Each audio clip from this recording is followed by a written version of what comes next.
श्रद्धालुओं, जय श्री कृष्ण, जय श्री राम, जय श्री राधे राधे, जय श्री महाकाल।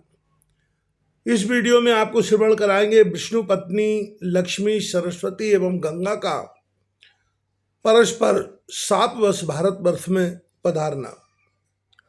भगवान नारायण कहते हैं, नारद स्वयं भगवती सरस्वती बैकुंठ में भगवान श्री हरि के पास रहती हैं।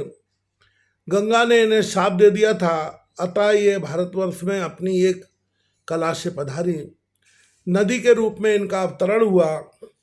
ये पुण्य प्रदान करने वाली पूर्ण रूपा और पूर्ण तीर्थ स्वरूपिणी हैं। मुने पुण्यात्मा पुरुषों को चाहिए कि इनका सेवन करें, क्योंकि उन्हीं के लिए इनका यहाँ पधारना हुआ है। ये तपस्वियों के लिए तपोरूपा है और तपस्या का फल भी इनसे कोई अलग वस्तु नहीं है। किए हुए सब पाप लकड़ी के समान हैं। उन्हें जलाने के लिए ये प्रज्वलित अग्नि स्वरूपा है। भूमंडल पर रहने वाले जो मानव इनकी महिमा जानते हुए इनके तट पर अपना शरीर त्यागते हैं, उन्हें वैकुंठ में स्थान प्राप्त होता है। भगवान विष्णु के भवन पर वे बहुत दिनों तक वास करते हैं। चौमासे में पूर्णिमा के दिन, अक्षय तृतीया, अक्षय नवमी तथा क्षय तिथि को एवं व्यतिपात ग्रहण अथवा अन्य किसी भी पुण्य के दिन जो पुरुष किसी भी हेतु से श्रद्धापूर्वक इनमें स्नान करता है, वह भगवान श्री हरि का सारूप प्राप्त कर लेता है। निश्चय ही उसे वैकुंठ में रहने की सुविधा प्राप्त हो जाती है।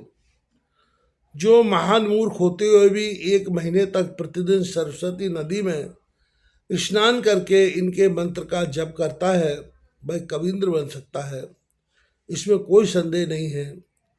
जो मनुष्य सिर के सारे बाल मुड़वाकर निरंतर सरस्वती के जल में स्नान करता है, वह पुनः माता के गर्भ में वास नहीं कर सकता।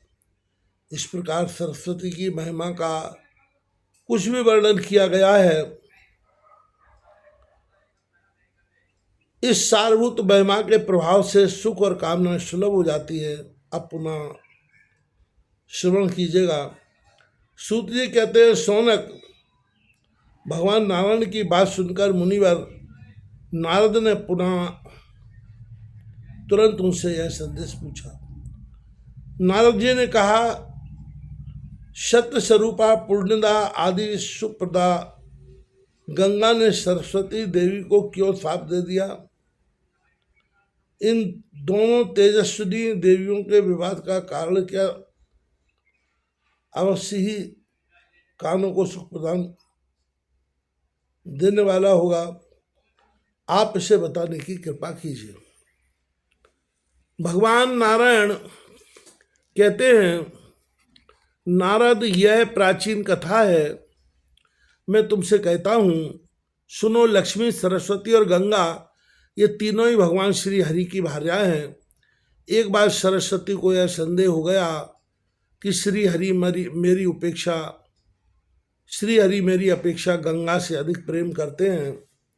तब उन्होंने श्री हरि को कुछ शब्द कहे। फिर वे गंगा पर क्रोध करके कठोर बर्ताव करने लगी। तब शांत स्वरूपा क्षमामयी लक्ष्मी ने उनको रोक दिया। इस पर सरस्वती ने लक्ष्मी को गंगा का पक्ष करने वाली मानकर आदेश में शाप दे दिया, तुम निश्चय ही वृक्ष रूपा और नंदी रूपा हो जाओगे। लक्ष्मी ने सरस्वती के इस शाप को सुन लिया, परंतु स्वयं बदले में सरस्वती को शाप देना तो दूर रहा, उनके मन में तनिक सा भी क्रोध उत्पन्न नहीं हुआ। वे वहीं शांत बैठी रहीं और सरस्वती के हाथ को अपने हाथ में पकड़ लिया। पर गंगा जी ने यह नहीं देखा, उन्होंने सरस्वती को शाप दे दिया। कहा, बहन लक्ष्मी तो तुम्हें शाप दे चुकी हैं, वह सरस्वती भी नदी रूपा हो जाए, यह नीचे मृत्यलोक में चली जाए, जहाँ सब पापी जन निवास करते हैं। नारद गंगा की यह बात सुनकर सरस्वती ने उन्हें साप दे दिया कि तुम्हें भी धरातल पर जाना होगा और तुम पाप को अंगीकार करोगी। इतने में भगवान श्री हरि वहाँ आ पहुँचे। उस समय 4 भुजा वाले वे प्रभु अपने 4 पार्श्वों सुशोभित थे। उन्होंने सरस्वती का हाथ पकड़कर उन्हें अपने समीप में बैठाया लिया। तत्पश्चात वे सर्वज्ञानी श्री हरि प्राचीन अखिल ज्ञान का रहस्य समझाने लगे। उन दुखित देवियों के कलह और शाप का मुख्य कारण जानकर परम प्रभु ने समयानुकूल बातें बताई। भगवान श्री हरि बोले, लक्ष्मी सुबह तुम अपनी कला से राजा धर्मध्वज के घर पधारो। तुम किसी की योनि से उत्पन्न न होकर स्वयं भूमंडल पर प्रकट हो जाना। वहीं तुम वृक्ष रूप से निवास करोगी। शंखचूड़ नामक एक असुर मेरे अंश से उत्पन्न होगा। तुम उसकी पत्नी बन जाना। तत्पश्चात निश्चय तुम्हें मेरी प्रेयसी भार्या बनने का सौभाग्य प्राप्त हुआ। भारतवर्ष में त्रिलोक पावनी तुलसी के नाम से तुम्हारी प्रसिद्धि होगी। वरान ने अभी अभी तो तुम भारती के साप से भारत में पद्मावती नामक नदी बनकर पधारो। तदनंतर गंगा से कहा, तुम सरस्वती के शापवश अपने शरीर से पापियों का पाप भस्म करने के लिए विश्व पावनी नदी बनकर भारतवर्ष में जाना। सुकल्पिते भागीरथी की तपस्या से तुम्हें वहां जाना पड़ेगा। धरातल पर तुमको सब लोग भगवती भागीरथी कहेंगे। समुद्र में अंश है, मेरे आज्ञानुसार तुम उसकी पत्नी होना स्वीकार कर लेना। इसके बाद सरस्वती से कहा, भारती तुम गंगा का शाप स्वीकार करके अपनी एक कला से भारतवर्ष में चलो।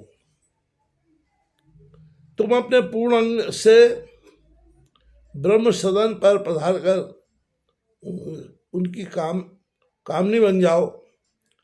यह गंगा अपने पूर्ण अंश से शिव के स्थान पर चले। यहाँ अपने पूर्ण अंश से केवल लक्ष्मी रह जाएं। कारण इनका स्वभाव परम शांत है। ये कभी तनिक सा क्रोध नहीं करती।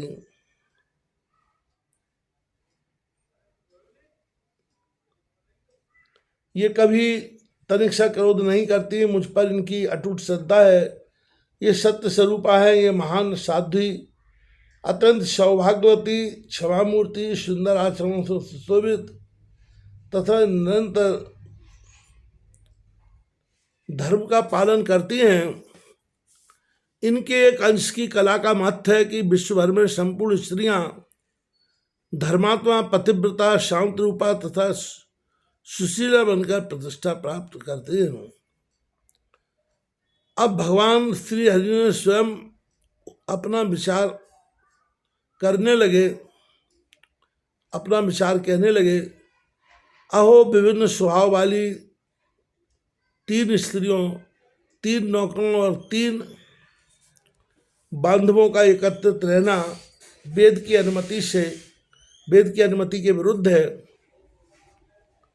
वह एक जगह रहकर कल्याणप्रद नहीं हो सकता।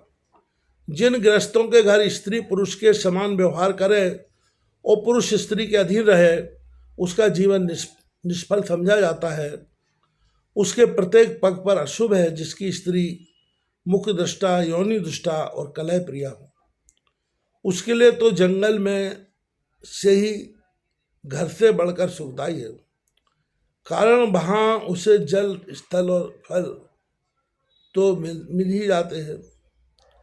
ये फल, जल आदि जंगल में निरंतर सुलभ रहते हैं, घर पर नहीं मिल सकते। अग्नि के पास रहना ठीक है, अथवा हिंसक जंतुओं के निकट रहने पर भी सुख मिल सकता है, किंतु दुष्टा स्त्री के निकट रहने वाले पुरुष को अवश्य महान क्लेश भोगना पड़ता है। वरान ने पुरुषों के लिए व्याधि ज्वाला अथवा विष ज्वाला को ठीक बताया जा सकता है। किंतु दुष्टा स्त्रियों के मुख की ज्वाला मृत्यु से भी अधिक कष्टप्रद होती है। स्त्री के बस में रहने वाले पुरुषों की शुद्धि शरीर के भस्म हो जाने पर भी हो जाए, यह अनिश्चित है। स्त्री के बस में रहने वाला व्यक्ति दिन में जो कुछ कर्म करता है उसके फल का वही आदि होता है, उसके फल का वही भागी होता है। इस लोक में और परलोक में सब जगह उसकी निंदा होती है। जो यश और कीर्ति से रहित है उसे जीते हुए भी मुर्दा समझना चाहिए। एक भार्या वाले कोई चैन नहीं, फिर जिसके अनेक स्त्रियां हों उसके लिए तो सुख की कल्पना ही असंभव है। अतएव गंगे तुम शिव के पास जाओ और सरस्वती तुम ब्रह्मा के स्थान पर चले जाना चाहिए। यही मेरे भवन पर केवल सुशीला लक्ष्मी जी रह जाएं, क्योंकि परम साध्वी उत्तम आचरण करने वाली एवं पतिव्रता स्त्री का स्वामी इस लोक में स्वर्ग का सुख भोगता है और परलोक में उसके लिए केवल पद सुरक्षित है।